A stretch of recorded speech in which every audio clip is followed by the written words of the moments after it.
Hello बच्चों, कैसे हो? उम्मीद करता हूं बहुत अच्छे से होगे और अपना ख्याल रख रहे होगे। देन बच्चों, हम लोगों ने पिछले सेशन में बहुत सारे कॉन्सेप्ट्स को समझा, सीखा और जाना, जिसमें से क्या क्या था इंपॉर्टेंट। परसेंट कॉम्पोजिशन, उसके बाद क्या था इंपेरिकल फार्मूला, उसके बाद क्या था मॉलिक्यूलर फार्मूला, एंड लास्ट हमारा वेपर डेंसिटी। और इसके बेसिस पे हमने कुछ न्यूमेरिकल्स को भी किया था।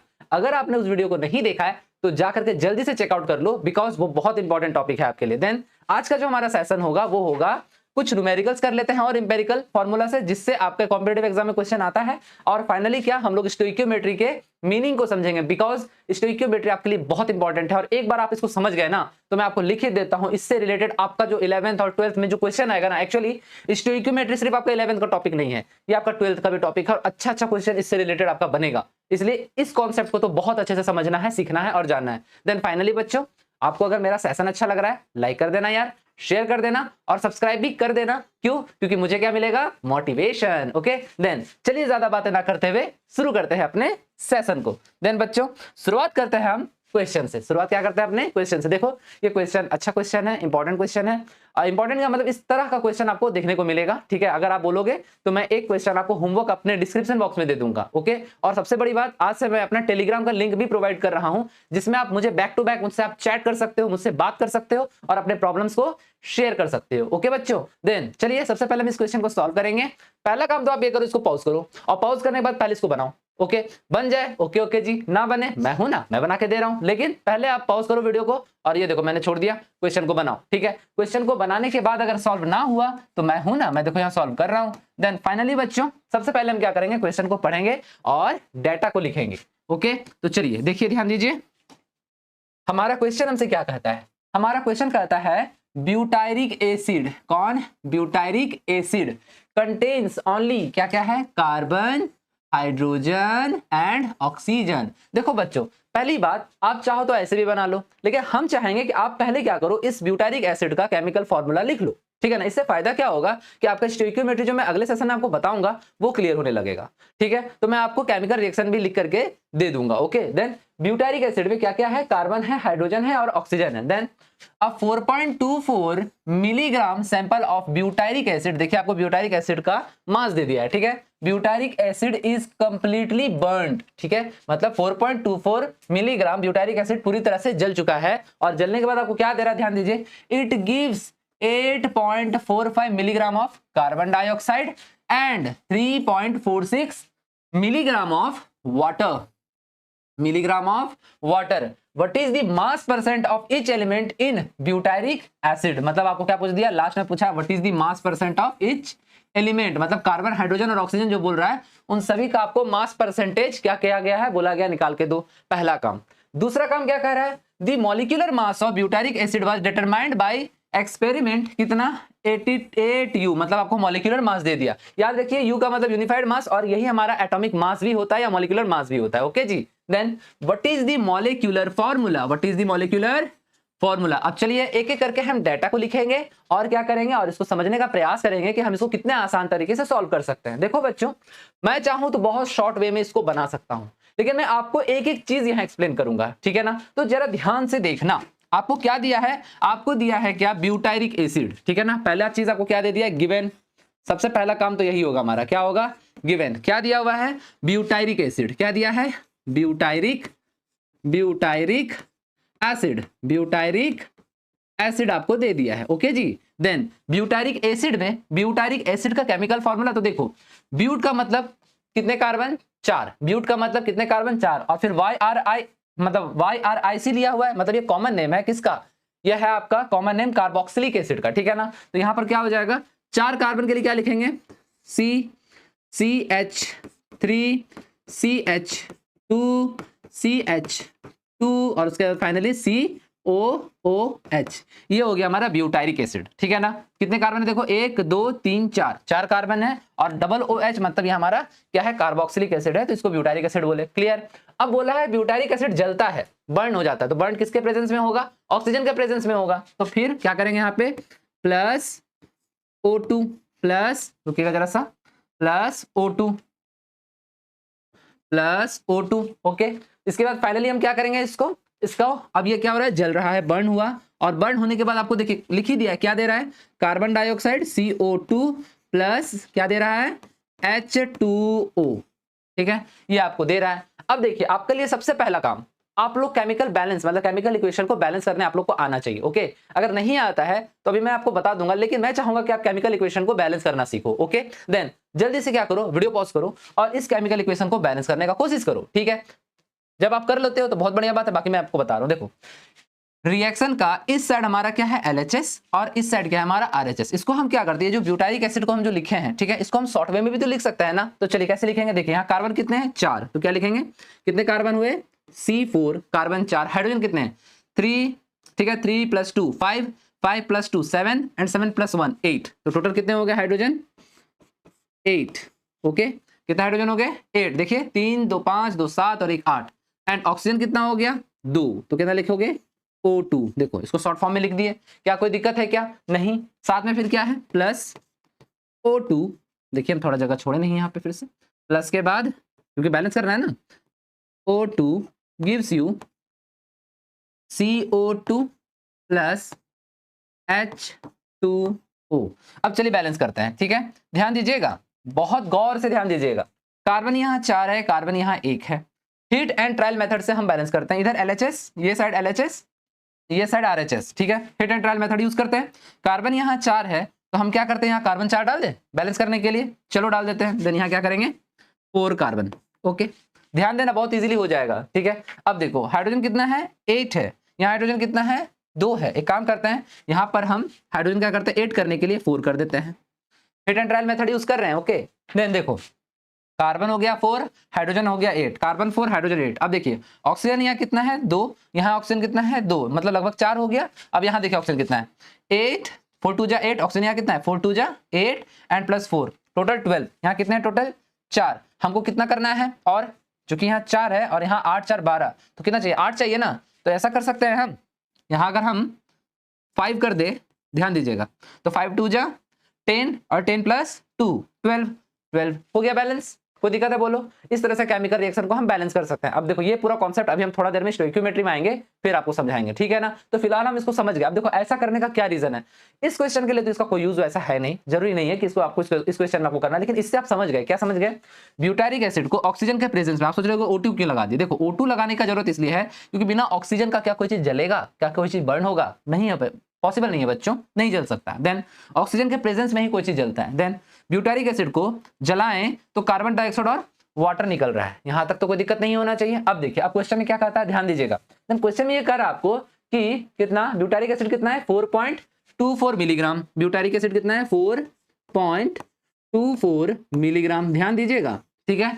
और यहाँ कार्बन डाइऑक्साइड कितना बन रहा है, देन कार्बन डाइऑक्साइड बन रहा है 8.45 मिलीग्राम, और वाटर कितना बन रहा है, वाटर बन रहा है 3.46 मिलीग्राम। ये तो आपको क्वेश्चन में दे दिया है, हाँ या ना। अब देखिए बच्चों जल्दी से स्क्रीनशॉट लीजिएगा, थोड़ा सा हमको मिटाना पड़ेगा, बिकॉज अगर नहीं मिटाएंगे तो लिखेंगे कहाँ, है ना। तो जल्दी से क्या करो स्क्रीनशॉट ले लो, फिर हम मिटाते हैं, लिख ले लो। तो चलिए बच्चों अब हम लोग चलते हैं आगे, है ना। अब देखो यहाँ पे क्या है, देन अब आपको निकालना है परसेंट ऑफ कार्बन। जाहिर सा बात है, आपको मॉलिक्यूलर फॉर्मूला बोला और परसेंट पहले आपको बोला मास परसेंट है सबके लिए निकालने, तो percent carbon, percent hydrogen and percent oxygen आपको निकालने का है। तो चलिए थोड़ा सा क्या करते हैं, अब हम यहाँ पर थोड़ा सा इरेज कर देते हैं। अब देखिए यहाँ पे क्या दिया हुआ है, ध्यान दीजिएगा। देन गिवन, उसको लिख लिया ना आप लोग, बढ़िया से लिखते चलना, नोट्स अच्छा बनना चाहिए। ओके, गिवन क्या दिया हुआ है, मास ऑफ किसका, butyric acid, mass of butyric acid is equal to what, कितना। Then mass of butyric acid आपका आ जाएगा, कितना दिया हुआ है 4.24 मिलीग्राम। ओके, देन फाइनली क्या, देन मास ऑफ CO2 कितना है, ये आपका 8.45 milligram. Okay, and mass of, अब रुको, हाँ कर लो, मास ऑफ क्या, मास ऑफ H2O, ये कितना है, ये है 3.46 मिलीग्राम, है ना, 3.46 मिलीग्राम। ओके, अब सबसे पहली बात, अगर आपको परसेंट कॉम्पोजिशन चाहिए तो उसके लिए आपको क्या क्या चीज का नीड पड़ेगा। सबसे पहले तो कार्बन का मॉलिक्यूलर मास या एटॉमिक मास, और उसके अलावा CO2 का मॉलिक्यूलर मास और H2O का मॉलिक्यूलर मास, तो वो भी लिख ही लेते हैं बगल में साइड में। तो क्या हो जाएगा, देखिए एटॉमिक मास, एटॉमिक लिख दे रहे हैं ताकि आपको दिक्कत ना हो समझने में, ठीक है।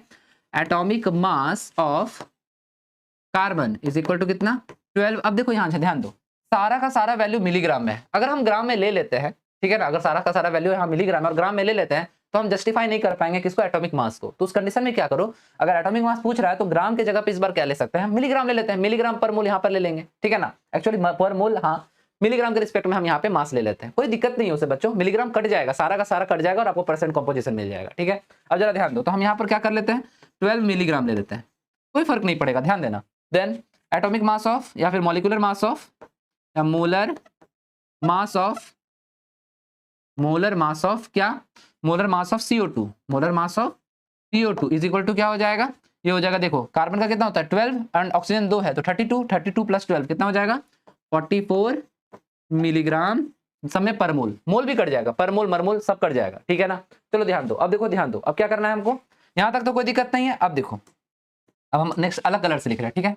देखो यहाँ पे अब हमको क्या करना है, निकालना है परसेंट कॉम्पोजिशन। तो क्या करेंगे, percent composition, percent composition of क्या, कार्बन। सबसे पहले कार्बन का निकाल लेते हैं, हमको तीनों का निकालना है, तो पहले हम कार्बन का निकाल लेते हैं। तो क्या करेंगे, ध्यान दो, याद है परसेंट कॉम्पोजिशन का मतलब क्या था, कितना, मतलब एटॉमिक मास कितना बाकी सभी को के रिस्पेक्ट में आपको निकालना था। तो देखो कैसे निकलेगा, तो देखो ध्यान दो, अगर हमको एक कंपाउंड का या सॉरी एक एलिमेंट का परसेंट निकालना है, कार्बन डाइऑक्साइड का परसेंट निकालना है, तो सबसे पहले वो क्या करना होगा, कार्बन का एटॉमिक मास लिखना होगा, कितना था 12, ठीक है, और क्या मिलीग्राम, कोई दिक्कत है नहीं। उसके बाद क्या, 12 मिलीग्राम कितना में, कार्बन डाइऑक्साइड में, CO2, हाँ या ना, CO2 में कितना CO2 आ रहा है 44 मिलीग्राम।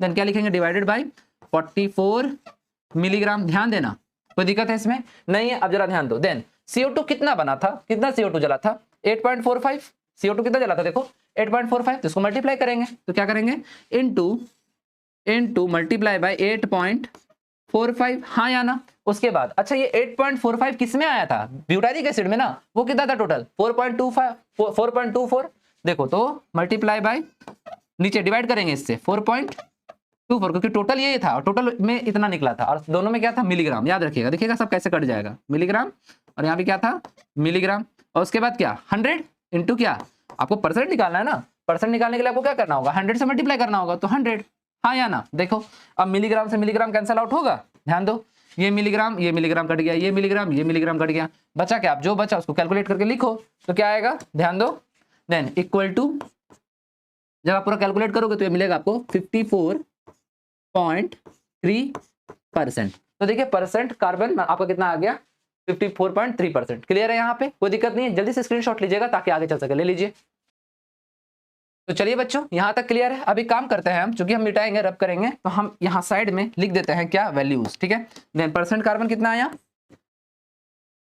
54.3, कोई दिक्कत है इसमें। अब हम किसका निकाल लेते हैं, अब निकाल लेते हैं हाइड्रोजन का, क्योंकि वाटर दिया हुआ है। देन अब हाइड्रोजन का निकाल लेते हैं, तो चलो निकालते हैं। देन अब क्या करना है हमको, परसेंट कॉम्पोजिशन ऑफ क्या hydrogen, percent composition of, sorry colour change कर देते हैं, परसेंट कॉम्पोजिशन ऑफ हाइड्रोजन, ठीक है ना। चलो परसेंट कॉम्पोजिशन ऑफ हाइड्रोजन, क्या करोगे, हाइड्रोजन कितना है बताओ, हाइड्रोजन यहाँ देखो 2 है ना, तो क्या लिखोगे, 2 के लिए कितना होगा मोलर मास, H2 के लिए 2 ग्राम, तो क्या लिखोगे 2 मिलीग्राम, कितना में H2O का मोलर मास कितना होगा बताओ। अच्छा यहाँ लिख देते हैं, ठीक है, ताकि आपको दिक्कत नहीं हो, रुक जाओ,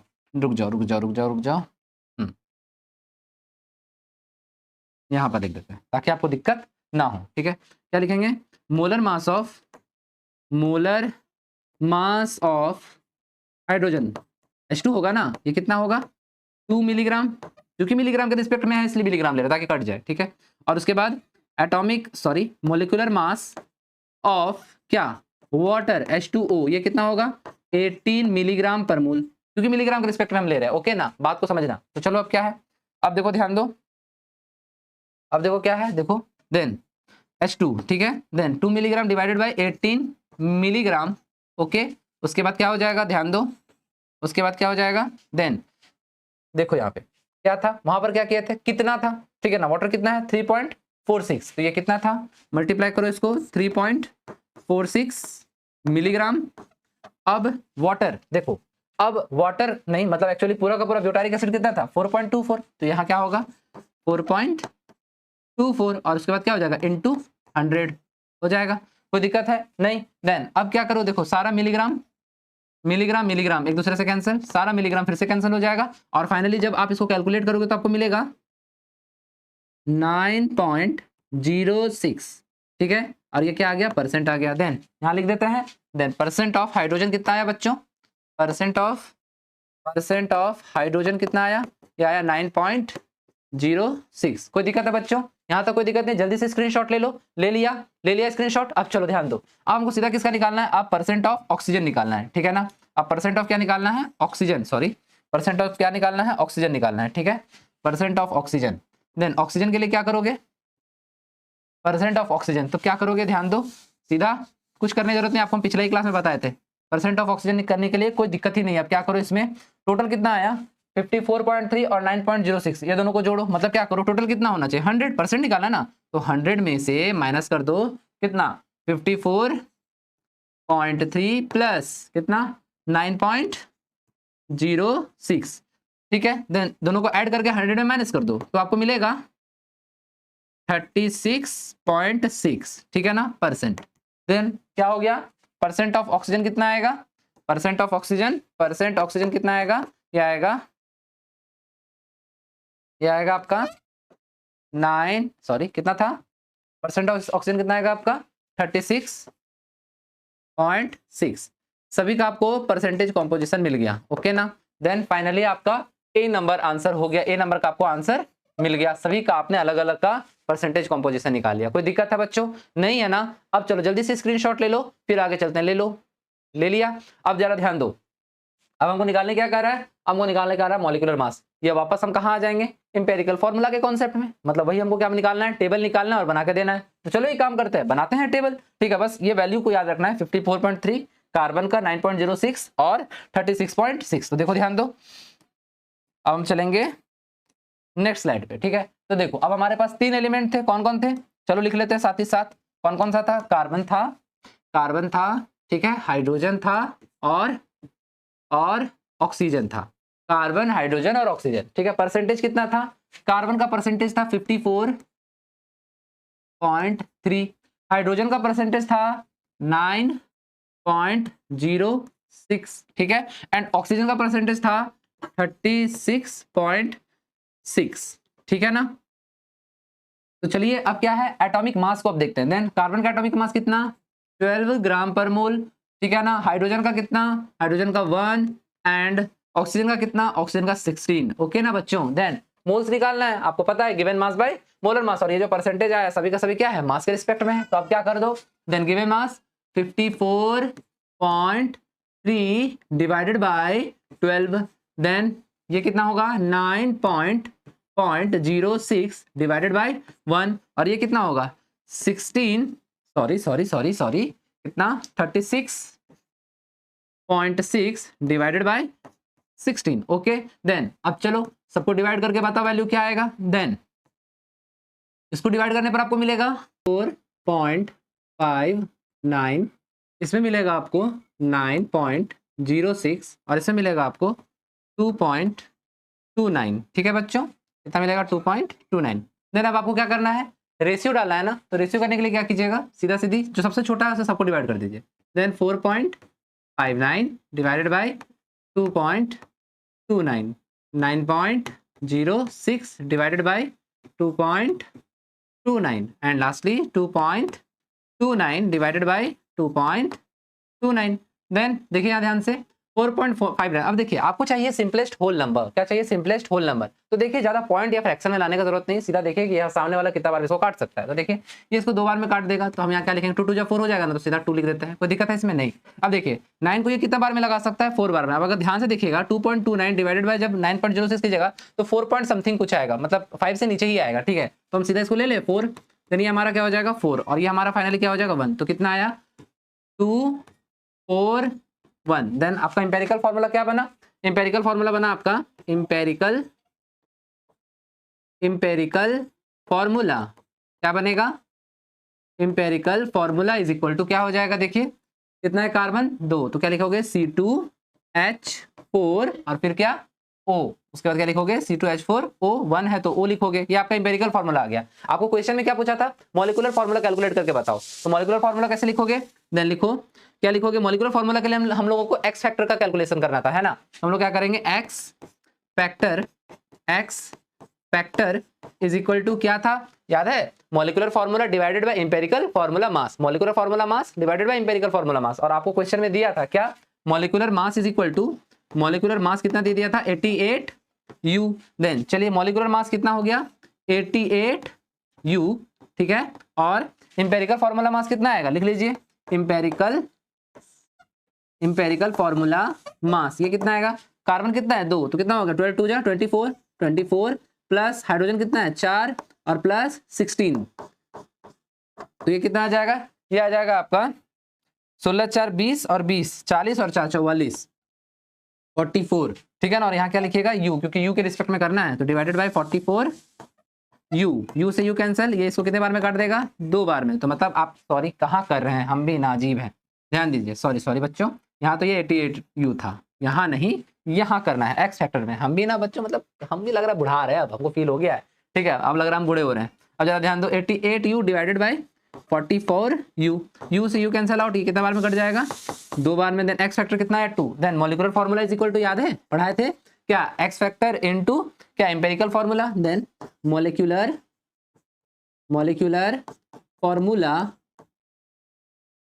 फार्मूला इज इक्वल टू कितना, एक्स फैक्टर कितना है 2 इंटू क्या C2H4O, तो क्या C2H4O, तो कितना आ जाएगा C4H, हाइड्रोजन कितना आ जाएगा 4 2 जा 8 और फिर क्या आ जाएगा O2, और ये आ गया आपका मॉलिक्यूलर फार्मूला आंसर। समझ गए बच्चों, यहाँ तक कोई दिक्कत नहीं है, जल्दी से स्क्रीनशॉट लेंगे ताकि आगे चल सके, ले लीजिए। देन चलिए बच्चों, यहाँ तक तो सब अच्छे से क्लियर है, लेकिन देखिए मजे की बात क्या, देखिए यहाँ पर क्या आ रहा है, मॉलिक्यूलर फार्मूला C4H8O2, ये तो मैंने आपको स्टार्टिंग में ही बता दिया ना इसका केमिकल फार्मूला क्या था, है ना। तो मतलब देखो, अगर आपका केमिकल आपको पता है कि कौन सा कंपाउंड क्या, मतलब उसका क्या कॉम्पोजिशन होता है पहले से ही, तो आप इतना मेहनत किए हम सिर्फ इसको निकालने के लिए, वो मैं पहले ही आपको केमिकल रिएक्शन पहले ही बता चुका था, ठीक है।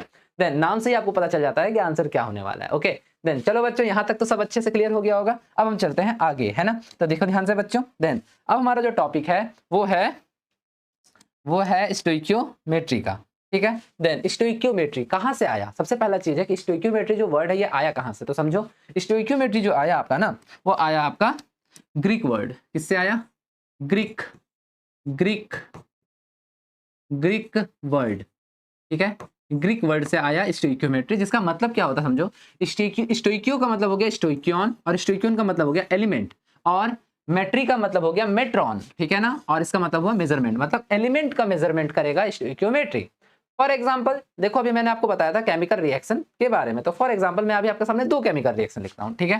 फर्स्ट हमारा कौन सा N2 प्लस, ठीक है, क्या H2 गिव्स यू क्या NH3, हाँ या ना।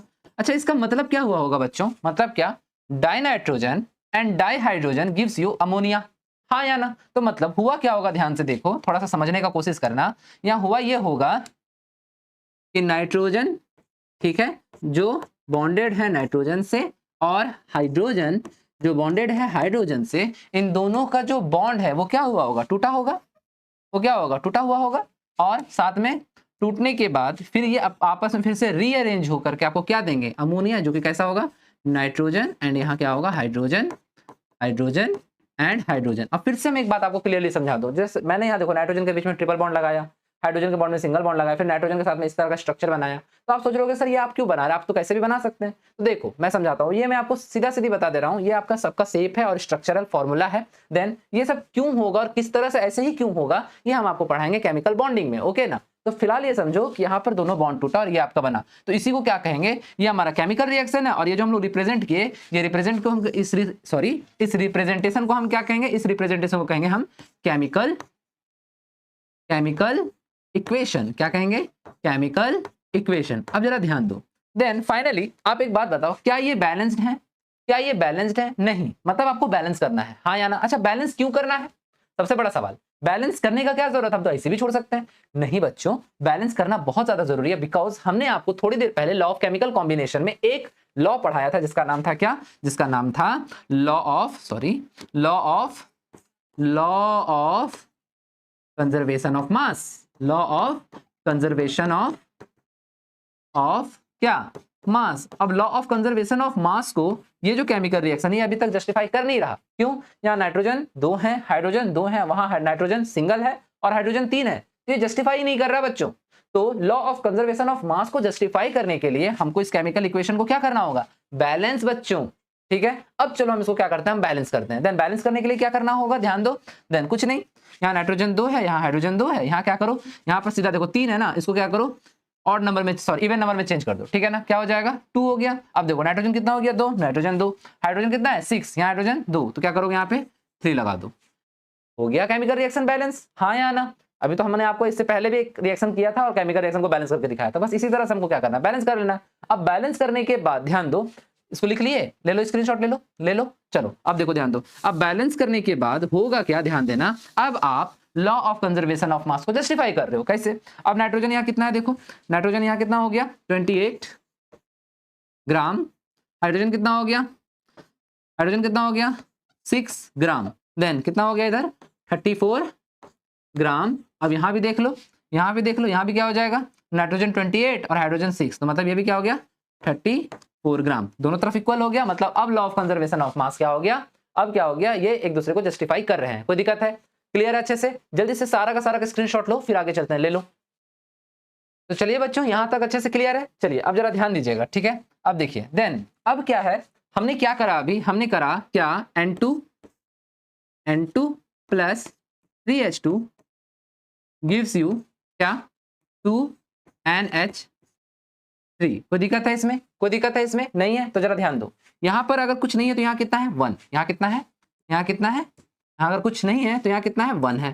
ठीक है, कोई दिक्कत है इसमें? नहीं। अब देखो फाइनली क्या होगा, देखो ये 1, जो भी हम केमिकल रिएक्शन को बैलेंस करने के लिए जो भी नंबर ले रहे हैं, ठीक है, इनको कहते क्या है, इन्हीं को कहते हैं स्टोइकियोमेट्रिक कोएफिशिएंट। इन्हीं को क्या कहते हैं, स्टोइकियोमेट्रिक कोएफिशिएंट। ठीक है, स्टोइकियोमेट्रिक कोएफिशिएंट, इसी को कहते हैं स्टोइकियोमेट्रिक कोएफिशिएंट। अब ये बहुत इंपॉर्टेंट है बच्चों, ध्यान से समझना। स्टोइकियोमेट्रिक कोएफिशिएंट को अच्छे से समझ गए ना, तो मूल कंसेप्ट से रिलेटेड जितना क्वेश्चन है ना सब बहुत इजी हो जाएगा। और देखो अगला जो क्लास होगा ना वो इनसे रिलेटेड, हम बोर्ड, नीट, जेईई जो भी कॉम्पिटिटिव एग्जाम में पूछा जाता है इनसे रिलेटेड सारा क्वेश्चन को करवाने वाले हैं। इसलिए बहुत ध्यान से इस टॉपिक को और इस मतलब अभी जो मैं पढ़ा रहा हूं ना इसको ध्यान से समझना, ठीक है। देन इसी को हम स्टोइकियोमेट्रिक कोएफिशिएंट कहते हैं। तो ध्यान दो, अब देखो ये हमारा स्टोइकियोमेट्रिक कोएफिशिएंट आ गया, तो इसके रिस्पेक्ट में हम इसको कैसे कैसे पढ़ सकते हैं, ध्यान देना। देन इसको हम पढ़ेंगे क्या, सबसे पहले क्या, ये मॉलिक्यूल्स है तो हम इसको मॉलिक्यूल्स के रिस्पेक्ट में पढ़ते हैं, ठीक है। तो इसको हम कैसे लिख सकते हैं, तो इसको लिखेंगे हम, ध्यान देना, इसको हम ऐसे लिख सकते हैं क्या, 1 मॉलिक्यूल ऑफ, ध्यान दो, 1 मॉलिक्यूल ऑफ क्या N2, ठीक है, ठीक है। उसके बाद क्या, उसके बाद 3 मॉलिक्यूल ऑफ क्या, मॉलिक्यूल्स ऑफ H2, ठीक है। क्या कर रहे हैं, गिव्स यू कितना 2 मॉलिक्यूल्स ऑफ H2। एक काम करते हैं, हम एक नया स्लाइड ले लेते हैं ताकि आपको हम और अच्छे से समझा सकें, ठीक है। तो हम एक काम करें, हम एक न्यू स्लाइड ले रहे हैं, ध्यान देना, हम यहाँ थोड़ा कट कर देंगे, ओके। चलो जल्दी से स्क्रीनशॉट लो, तो चलो सर स्क्रीनशॉट ले लो। चलिए बच्चों ले लिया हमने। देन क्या लिखा मैंने, क्या था यहाँ पे, फिर से लिख रहे, ठीक है, क्योंकि दिक्कत हो रहा था मुझे। N2 plus 3H2 gives you 2NH3, ठीक है ना। अब चलिए ध्यान दीजिए, अब क्या होगा, 1 देन क्या, 1 मॉलिक्यूल ऑफ N2, ठीक है, एंड 3 मॉलिक्यूल ऑफ क्या H2 गिव्स यू क्या 2 मॉलिक्यूल्स ऑफ क्या अमोनिया, ठीक है।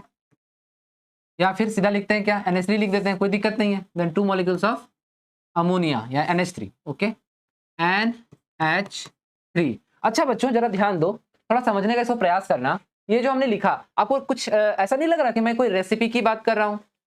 केमिकल रिएक्शन को मैंने ऐसे लिख दिया, तो क्या ऐसा नहीं कर सकते कि ये एक रेसिपी के जैसा है? तो मतलब क्या स्टोइकियोमेट्री कोएफिशिएंट आपके लिए क्या है, रेसिपी के जैसा नहीं है।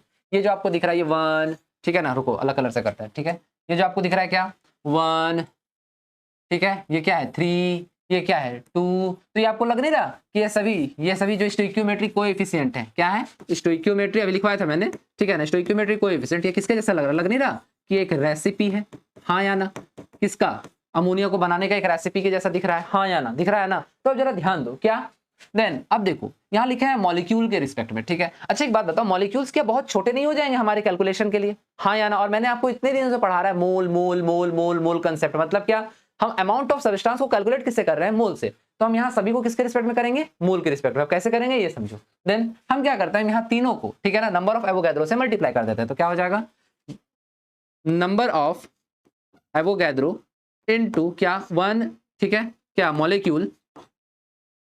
मॉलिक्यूल, ठीक है ना, मॉलिक्यूल्स ऑफ क्या N2, ध्यान से देखना, ठीक है। देन क्या, number of Avogadro into 3 molecules of क्या H2 गिव्स यू क्या, नंबर ऑफ एवोगैड्रो इनटू क्या 3, सॉरी कितना है 2 है ना, तो 3 कैसे लिखे, 2 मॉलिक्यूल्स ऑफ NH3। कोई दिक्कत है बच्चों, नहीं है ना। अब जरा ध्यान दो, नंबर ऑफ एवोगैड्रो से मल्टीप्लाई करो तो सभी में क्या हो जाएगा 6.02 × 10 का पावर 23। और आपको पता है 1 मोल में कितने मॉलिक्यूल होते हैं, 6.02 × 10 के पावर 23, यानी कि सभी के अंदर में क्या है 6, यहाँ भी 6.022, यहाँ भी 6.022 × 2 मॉलिक्यूल्स। तो मतलब मॉलिक्यूल्स के रिस्पेक्ट में हमने सभी को नंबर ऑफ एवोगैड्रो से जब मतलब मल्टीप्लाई किया तो अब हम नहीं लिख सकते सभी के लिए मोल, क्योंकि अब उतना मोल आ जाएगा, हाँ या ना। तो क्या करेंगे, ध्यान दो, देन यहाँ लिखेंगे 1 मोल ऑफ N2 एंड क्या 3 मोल ऑफ क्या H2 गिव्स यू क्या 2 मोल ऑफ क्या NH3। हो जाएगा कि नहीं हो जाएगा बच्चों, हो जाएगा ना। देन इसी के रिस्पेक्ट में अब हम जो भी कैलकुलेशन बोल रहे हैं, अब हम जो भी इक्वेशन को देखेंगे ना बच्चों, जो भी इक्वेशन को देखेंगे उसको हम इसी तरह से पढ़ेंगे। कैसे पढ़ेंगे, यहाँ बोलेंगे 1 mole of N2 and 3 mole of H2 gives you 2 mole of NH3। कोई दिक्कत है, जल्दी से स्क्रीनशॉट लेंगे ताकि आगे चल सके, ले लीजिए। तो चलिए बच्चों अब हम लोग क्या करते हैं, अब चलते हैं हम लोग आगे। देन यहां तक आपको अच्छे से क्लियर है। अब देखो आप लोग किसमें निकालिए, मोल में, हमारा किसमें आ गया, स्टोइकियोमेट्रिक कोएफिशिएंट मोल के रिस्पेक्ट में आ गया, ठीक है। तो जरा ध्यान दीजिएगा, ठीक है, क्या आया हमारा स्टोइकियोमेट्रिक कोएफिशिएंट मोल के रिस्पेक्ट में, ये आया क्या हमारे लिए केमिकल रिएक्शन क्या था, N2 + 3H2 गिव्स यू क्या 2NH3। यहां तक हमारा था, ये हमारा केमिकल फॉर्मूला था। और मोल के रिस्पेक्ट में क्या आया था, इन टर्म्स ऑफ क्या मोल के रिस्पेक्ट में इसको कैसे लिख रहे थे 1 mole of N2, okay, and 3 mole of क्या H2 gives you 2 mole of NH3। अब याद करो बच्चों, मैंने नंबर ऑफ मोल्स के लिए आपको कुछ फॉर्मूला को बनवाया था, लिखवाया था, क्या याद करो, क्वांटिटी के रिस्पेक्ट में, उसके बाद मास के रिस्पेक्ट में, और उसके बाद वॉल्यूम के रिस्पेक्ट में। तो N इज इक्वल टू, मैंने क्या लिखवाया था, ये लिखवाया था मोल के क्वांटिटी के रिस्पेक्ट में Q/Na, याद आ रहा है। उसके बाद मास के रिस्पेक्ट में given mass by molar mass, और वॉल्यूम के रिस्पेक्ट में क्या था, given volume divided by 22.4 litre. अब हम क्या करेंगे, इसी स्टोइकियोमेट्रिक कोएफिशिएंट को क्वांटिटी के रिस्पेक्ट में, उसके बाद किसके रिस्पेक्ट में, मास के रिस्पेक्ट में, और उसके बाद वॉल्यूम के रिस्पेक्ट में लिखेंगे, ठीक है। तो हम क्या करते हैं, एक टेबल बना लेते हैं, ठीक है ना, ध्यान दीजिएगा, हम एक टेबल बना लेते हैं। चलिए बच्चों अब हम लोग क्या करेंगे, अब हम लोग देखेंगे क्या किसके रिस्पेक्ट में, सबसे पहले हम देखेंगे इन टर्म्स ऑफ क्या क्वांटिटी, ठीक है ना, इन टर्म्स ऑफ क्वांटिटी, ठीक है ना। क्वांटिटी के रिस्पेक्ट में कैसे लिखेंगे इसको, अभी तो हमने लिखा ही था, क्या था, लिखा था क्या, नंबर ऑफ एवोगैड्रो, ये 1 था ना, तो number of Avogadro 1 number of Avogadro of क्या N2, okay, then 3 number of Avogadro of क्या H2 गिव्स यू कितना 2 नंबर ऑफ एवोगैड्रो ऑफ क्या NH3, क्या NH3, हाँ या ना, बोलो NH3, ठीक है। ये हो गया क्वांटिटी के रिस्पेक्ट में। ठीक है बच्चों, इसके बाद हम किसके रिस्पेक्ट में लिखेंगे, इन टर्म्स ऑफ मास या weight, in terms of mass या फिर वेट। ठीक है, वेट। ठीक है, तो चलिए क्या लिखेंगे, चलिए N2 का कितना होगा टोटल, यहाँ पर कितना है 1 मोल ऑफ N2, मतलब N2 में कितना 28 ग्राम। 1 मोल के लिए लिख रहे हैं, ध्यान दीजिएगा, ठीक है ना, 1 मोल के लिए सब यहाँ 1 मोल 2 मोल 3 मोल, तो मोल के रिस्पेक्ट में लिखेंगे सारा का मास। देखिए यहाँ पे देन N2 का कितना होगा, N2 का 1 मोल में 28 ग्राम ऑफ क्या N2। अब चूंकि law of conservation of mass लगता है तो प्लस क्या करेंगे, यहाँ पर प्लस करेंगे अब, ठीक है ना, यहाँ नहीं किए, देखिए यहाँ किए, क्यों, क्योंकि law of conservation of mass होता है, ना कि law of conservation of quantity या वॉल्यूम। ओके ना, देन यहाँ देखो, देन प्लस क्या करेंगे अब बताइए, H2 कितना है, ठीक है ना, 3 मोल ऑफ H2, तो क्या करोगे, लिखोगे यहाँ पे 6 gram of H2 gives you कितना 34 ग्राम ऑफ क्या NH3। देखो यहाँ पे इन दोनों को जोड़ दो, देखो दोनों तरफ इक्वल हो जाना चाहिए, इसलिए law of conservation of mass था। देन लास्ट हमारा क्या होगा, इन टर्म्स ऑफ क्या volume, in terms of volume, तो कितना हो जाएगा, यहाँ 1 मोल था, यहाँ 1 मोल ऑफ N2 है, 1 मोल में कितना वॉल्यूम होता है 22.4 लीटर, तो क्या लिखोगे 22.4 लीटर ऑफ क्या N2। देन यहाँ क्या लिखोगे, यहाँ लिखो, देखो कितना है 3 है ना, तो क्या करो 22.4 इंटू 3, और सर क्या लिखोगे मोल ऑफ क्या H2, एंड ये आपको देगा कितना, ये देगा आपको कितना 2 है ना, तो क्या 22.4 इंटू 2 क्या लीटर, समय लीटर जोड़ देना, शायद हम नहीं जोड़े यहाँ पे, यहाँ पर भी क्या होगा लीटर। ठीक है, और यहाँ भी क्या, यहाँ तो लीटर लिखे थे। देन 22.4 इंटू 2 लीटर ऑफ क्या NH3। तो आप लोग देखो यहाँ पे क्वांटिटी के रिस्पेक्ट में, ठीक है, मास के रिस्पेक्ट में या वेट के रिस्पेक्ट में या वॉल्यूम के रिस्पेक्ट में, इन तीनों के रिस्पेक्ट में मैंने क्या करा, मैंने स्टोइकियोमेट्रिक कोएफिशिएंट को लिख दिया। ठीक है, अब आप एक काम करना, आप घर में बैठ करके एक बार बहुत बढ़िया से इसके बारे में इसको देखना। हम सबको किसके रिस्पेक्ट में किए, मोल के रिस्पेक्ट में, क्योंकि हम कैलकुलेशन केमिस्ट्री में किसके रिस्पेक्ट में करेंगे, मोल के रिस्पेक्ट में किसी भी अमाउंट ऑफ सब्सटेंस का। बच्चों क्लियर है, बस जल्दी से स्क्रीनशॉट लो, ले लिया। अब देखो बच्चों, यहां तक हमारा हमने स्टोइकियोमेट्री के मीनिंग को समझा। स्टोइकियोमेट्री का मीनिंग ये होता है कि ये हमारे केमिकल रिएक्शन में एलिमेंट के मेजरमेंट में हेल्प करता है, और इसीलिए हम क्या करते हैं, केमिकल रिएक्शन को बैलेंस करते हैं। बच्चों क्लियर हो गया, मतलब रिएक्टेंट में जितने एलिमेंट होंगे, ठीक है ना, मतलब रिएक्टेंट में जितने एलिमेंट पार्टिसिपेट कर रहे होंगे, प्रोडक्ट में भी उतने ही एलिमेंट को पार्टिसिपेट करके प्रोडक्ट बनाना है। इसको समझो, फिर से बोलते हैं, रिएक्टेंट, देखो रिएक्टेंट है ये, ठीक है ना, रिएक्टेंट है ये पूरा का पूरा क्या है रिएक्टेंट, और ये क्या है प्रोडक्ट। तो देखो स्टोइकियोमेट्री ये कहता है हमसे कि जितने रिएक्टेंट पार्टिसिपेट कर रहे हैं केमिकल रिएक्शन में, उतने ही प्रोडक्ट में दिखने चाहिए। जितना डालोगे उतना मिलेगा, ध्यान से समझना, जितना तुम दोगे उतना ही मिलेगा, बस इस चीज को याद रखना। तो यही हो गया हमारा स्टोइकियोमेट्री। देन बच्चों आज का जो क्लास है इतना ही रखते हैं, मिलते हैं अगले वीडियो में एक नए जोश और एक नए उमंग के साथ। और हाँ याद रखना, अगले क्लास में हम स्टोइकियोमेट्री से रिलेटेड कैलकुलेशन और क्वेश्चन आंसर मतलब न्यूमेरिकल्स करेंगे, और ये न्यूमेरिकल्स आपके लिए बहुत ज्यादा इंपॉर्टेंट होने वाला है। मैं फिर से कह रहा हूं, जो कि आपका बेस्ड होगा बोर्ड के बेसिस पे, IIT JEE और नीट के बेसिस पे। देन बच्चों ध्यान से क्या करना, अच्छे से लेक्चर को एक बार और देखना, अगर समझ में नहीं आया तो। और एक काम करता हूं, आपको एक और इंपेरिकल फॉर्मूला अच्छा क्वेश्चन का मतलब एक अच्छा क्वेश्चन आपको दे देता हूं, कहां, अपने डिस्क्रिप्शन बॉक्स में जाओ और जाकर के चेकआउट करो और उसको बनाने का कोशिश करो। अगर नहीं बने ना तो मुझे कमेंट सेक्शन में करना, और टेलीग्राम का लिंक दे रहा हूं, वहां भी आप कर सकते हो। ठीक है, चलिए मिलते हैं अगले वीडियो में। राम राम जी।